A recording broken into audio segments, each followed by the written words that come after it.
नेपाळचा सध्याचा पंतप्रधान बालेन शहा हा एक स्ट्रक्चरल इंजिनियर आहे, वेल एज्युकेटेड आहे, सोबत तो एक रॅपर आणि सिंगर आहे. त्याला त्यांच्या देशातली सध्याची कंडिशन चांगली माहिती आहे की कोणत्या गोष्टींवरती काम होणं गरजेचं आहे आणि ह्या सिस्टीममध्ये किती भ्रष्टाचार आहे. त्याला चांगलं माहिती आहे हे गोष्ट. त्यामुळं पंतप्रधान झाल्याच्या नंतरनं त्याने असे काही ऐतिहासिक निर्णय घेतलेत की आता सगळीकडे त्याची चर्चा चालू आहे. पहिलं तर त्याने त्यांच्या देशामधील VIP कल्चर बंद करून टाकलंय.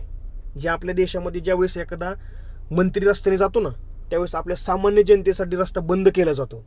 तुमचं किती महत्त्वाचं काम असू द्या, भले तुमचं किती महत्त्वाची एक्झाम असू द्या.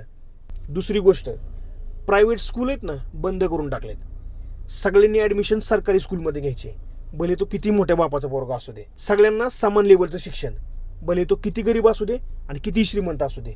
सगळ्यांनी सरकारी स्कूलमध्ये ॲडमिशन घ्यायचं, तिथं शिक्षण घ्यायचं.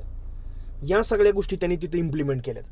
आपल्या देशामध्ये प्रायव्हेट स्कूलमध्ये ॲडमिशन घ्यायला लागतं 1,00,000 2-2 लाख फी भरून. आणि आत्ताचा नाईलाज आहे आपला. का तर सरकारी स्कूल हळूहळू बंद व्हायला लागलेत. आणि सध्याच्या कंडिशनला आपण या गोष्टीवरती मतदानच करत नाही की सरकारने सरकारी स्कूल प्रायव्हेट स्कूलसारखे बनवावे, जिथं सरकारची जबाबदारी फुकटमध्ये शिक्षण सरकारने प्रोव्हाइड केलं पाहिजे, चांगले लेवलचं शिक्षण, जसं आता प्रायव्हेट स्कूलमध्ये भेटते. आणि कर्तव्य सरकारचं.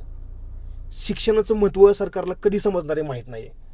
पण नेपाळमध्ये जर या गोष्टी चेंज होऊ शकतात तर आपल्या देशामध्ये सुद्धा होऊ शकतात. पण या गोष्टी आपल्या देशामध्ये यांना करायच्या नाहीत. का करायच्या नाहीत?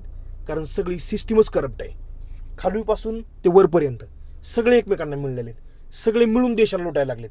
भले तो विरोधी पक्ष असो किंवा सत्ताधारी असो, सगळे मिळून देशाला लुटायला बसलेत. कुणाला देशाचं पडलेलं नाही. सत्तेमध्ये यायचं ह्यांना फक्त बास, दुसरं काय नाही.